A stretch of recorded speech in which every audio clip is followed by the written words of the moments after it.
Greetings and welcome to Growth Hacking Secrets. I'm your host Mohammed Siddique from Atlanta, Georgia, and the co-author of New Success Secrets available on Amazon. On this episode, we have a special guest, Francisco Mahfuz. Francisco is the host of Storypowers podcast. Please join me to give a warm welcome to our guest, Francisco Mahfuz. Hello, Mohammed. Thanks for having me. Thank you so much. I really appreciate the time. And Storypowers is a great brand. And you are not only going to share your stories, at the same time, you are going to help us how we can actually learn that knowledge from you together on this few minutes. So, Francisco, let me start with this. Where were you? What happened? Who you were surrounded with that inspired you to get into the podcast creation of a podcast, Storypowers podcast? I was doing, like many people, I had a job that wasn't necessarily the most exciting thing in the world, but I had always loved speaking. I had been speaking in public and competing for a very long time, and I was always a very passionate reader. I mean, you can see behind me, this is just a very small sample of my books, and I love storytelling. So once I started focusing on storytelling as my topic as a keynote speaker and as a trainer, then a podcast was one of the things I considered as a good idea, because I love podcasts. I listen to them all the time. And a podcast has this great opportunity of an MBA that you create yourself. So you find the experts, you read their content, and then you interview them, get a whole hour with them sometimes, and ask all the questions that the material didn't cover. And I've been doing it now for 6-7 months, and I love it. I think I learn a lot from it, and I meet very interesting people as well.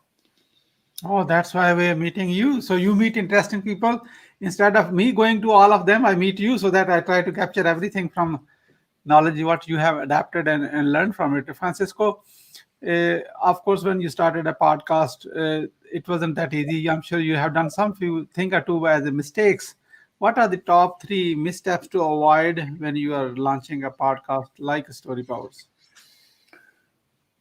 I think the first mistake I made was I got so concerned about how difficult this thing was going to be and who's going to possibly want to talk to me.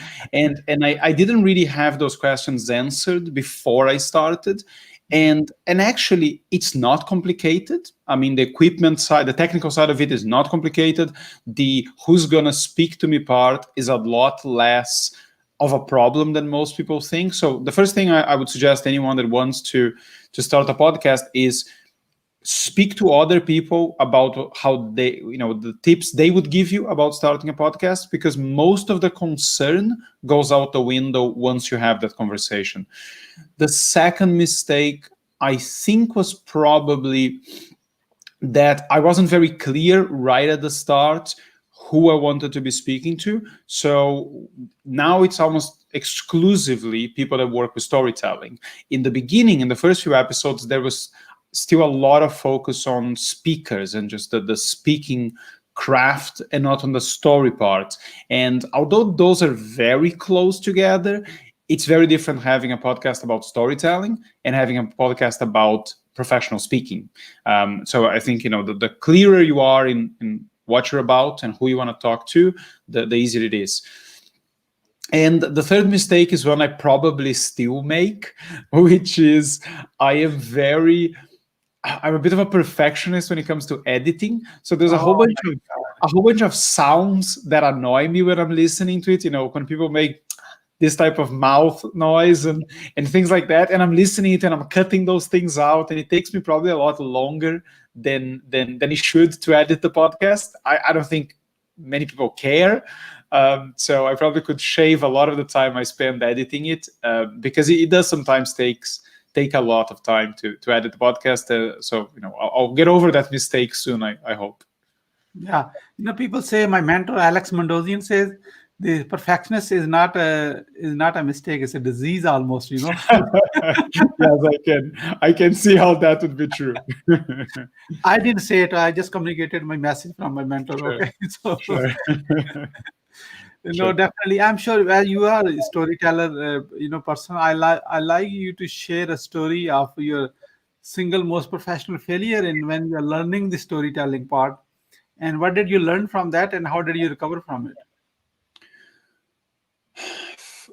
From the storytelling part, I'm not sure I can give you a very good failure just yet, but let me give you a different one that was very influential in a lot of the stuff that I'm doing now, and that was actually my very first job. So this was, I had just left school. This was all the way back in 1999, and I was super excited about the job. It was an entry level position in the government in Brazil, and Brazil was going through like a political revolution. We were trying to elect for the first time like a working class person, and I was kind of excited about it. So I went in first day on the job, and I spoke to the manager, and she explained about all the data entry and filing I was going to have to do.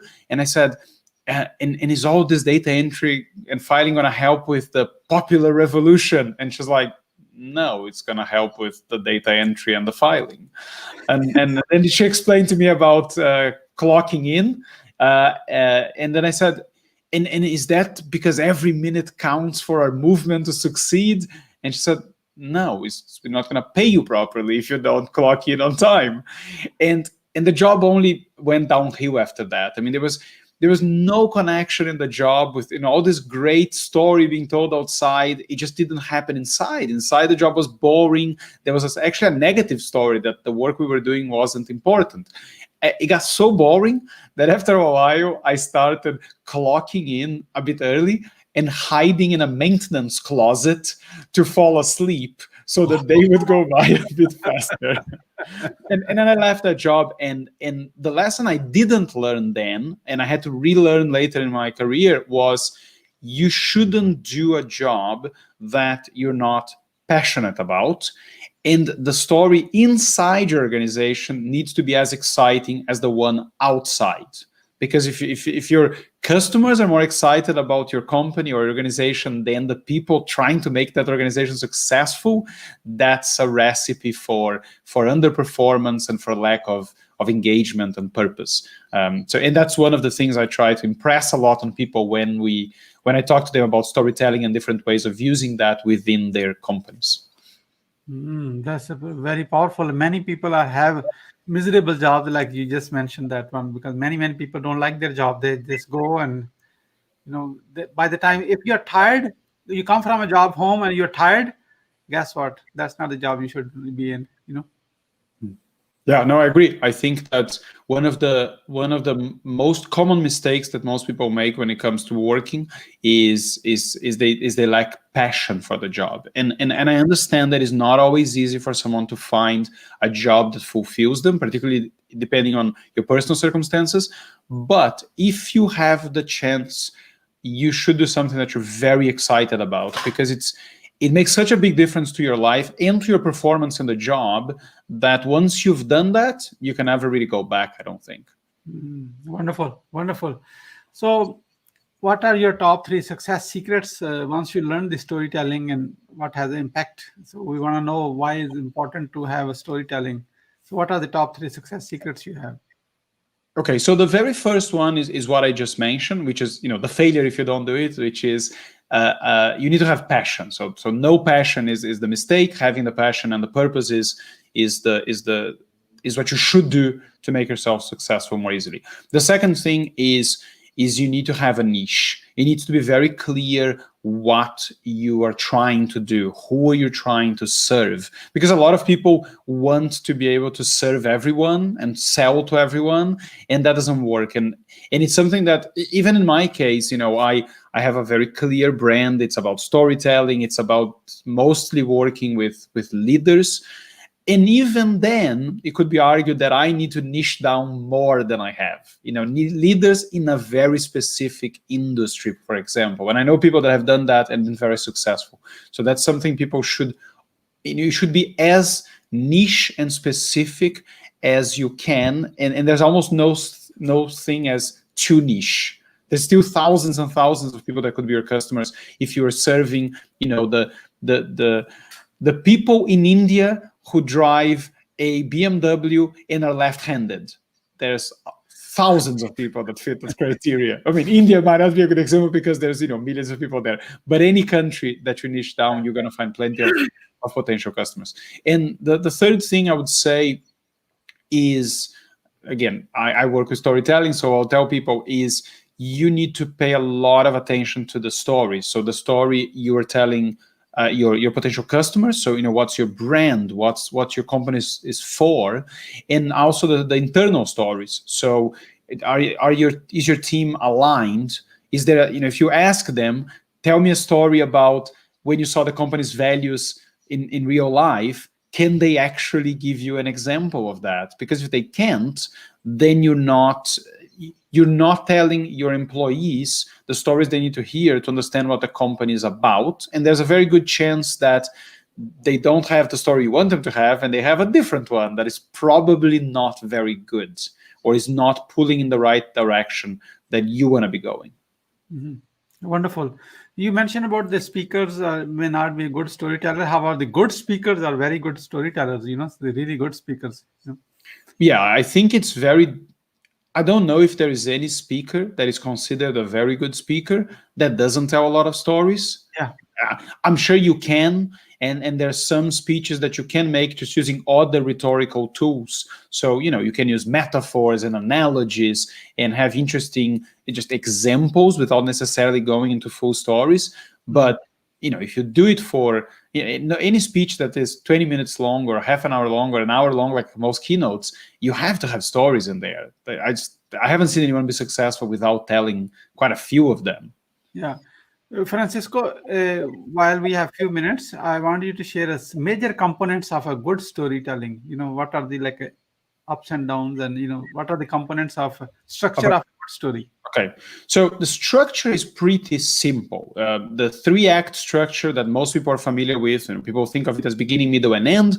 But what you really need is you need a setup. So you need to tell us what the context is, what normal life is like. Then something needs to change, and that usually needs to be a problem, a complication, a challenge. And then you need to tell us what happened afterwards. And the important thing that the story needs to have is something needs to change. So I've explained this to a lot of people, saying the great stories are a movement from pain to power.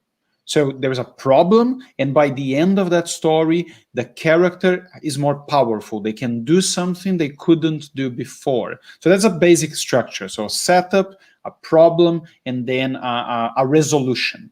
And when you're thinking about what that story needs to have, it needs to have emotion. So we need to talk about what the character is feeling so we can relate to that emotion. And it needs to be a specific story. You need to give specific details, because those specific details bring the story to life.